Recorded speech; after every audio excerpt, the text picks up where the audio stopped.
Old Bear by Jane Hissey. It wasn't anybody's birthday, but Bramwell Brown had a feeling that today was going to be a special day. He was sitting thoughtfully on the windowsill with his friends, Duck, Rabbit and Little Bear, when he suddenly remembered that someone wasn't there who should be. A very long time ago he had seen his good friend Old Bear being packed away in a box. Then he had been taken up a ladder, through a trapdoor and into the attic. The children were being too rough with him and he needed somewhere safe to go for a while. "Has he been forgotten, do you think?" Bramwell asked his friends. "I think he might have been," said Rabbit.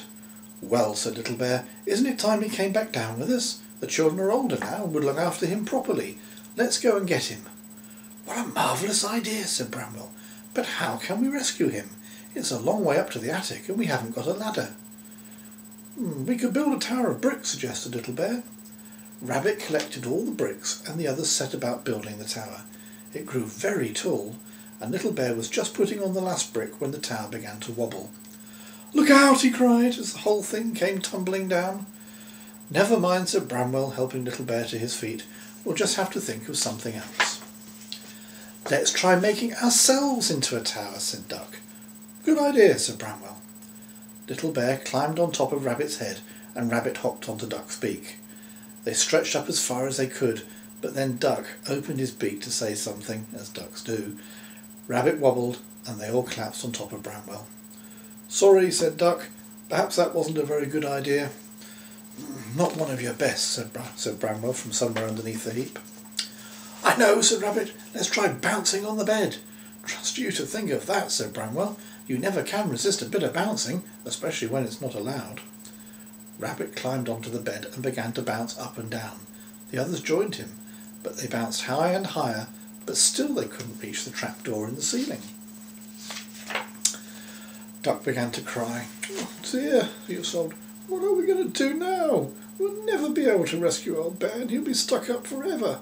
Oh, he'll get lonelier and lonelier." "We mustn't give up," said Bramwell firmly. "Come on, Little Bear, you're good at ideas." But Little Bear had already noticed the plant in the corner of the room. "I've got it," he cried. "I could climb up this plant, swing from the leaves, kick the trapdoor open and jump in."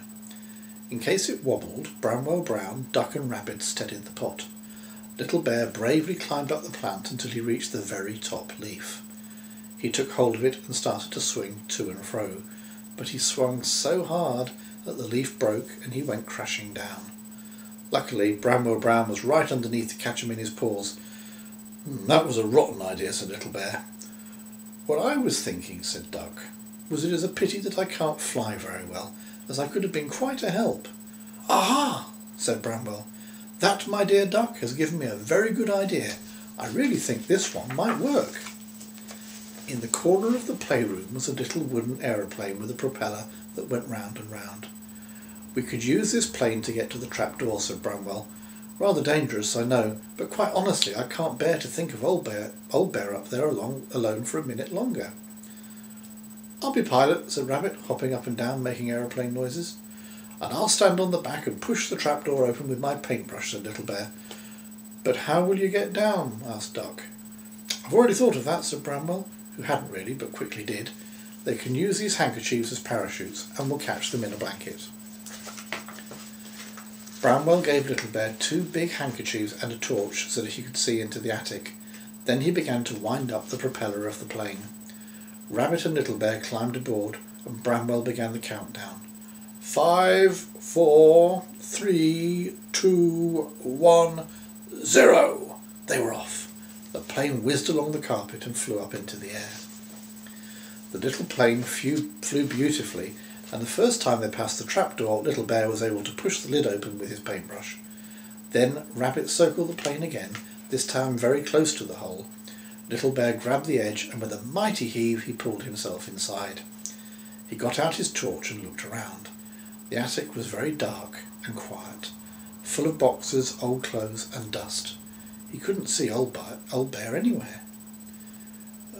"Any bears in here?" he whispered, and stood still to listen. From somewhere quite nearby he heard a muffled grrr, followed by, "Did somebody say something?" Little Bear moved a few things aside, and there, propped up against a cardboard box and covered in dust, was Old Bear. Little Bear jumped up and down with excitement. Old Bear! Old Bear! I've found Old Bear! He shouted. So you have, said Old Bear. Have you been lonely? Asked Little Bear. Quite lonely, said Old Bear, but I've been asleep a lot of the time. Well, said Little Bear kindly, would you like to come back to the playroom with us now? That would be lovely, replied Old Bear, but how will we get down? Don't worry about that, said Little Bear. Bramwell has thought of everything. He's given us these handkerchiefs to use as parachutes. Good old Bramwell, said the old Teddy. I'm glad he didn't forget me. Old Bear stood up and shook the dust out of his fur, and Little Bear helped him into his parachute. They went over to the hole in the ceiling. Ready, shouted Rabbit. Steady, shouted Duck. Go, shouted Bramwell Brown. The two bears leapt bravely from the hole in the ceiling. Their handkerchief parachutes opened out and they floated gently down, landing safely in the blanket. Welcome home, Old Bear, said Bramwell Brown, patting his friend on the back. The others patted him too, just to make him feel at home.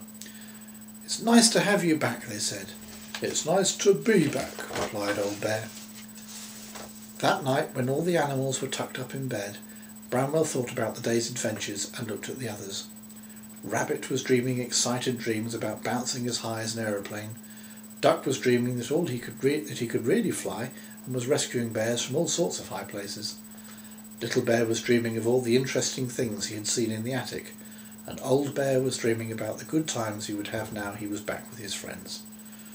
I knew it was going to be a special day, said Bramwell Brown to himself. And that's the end.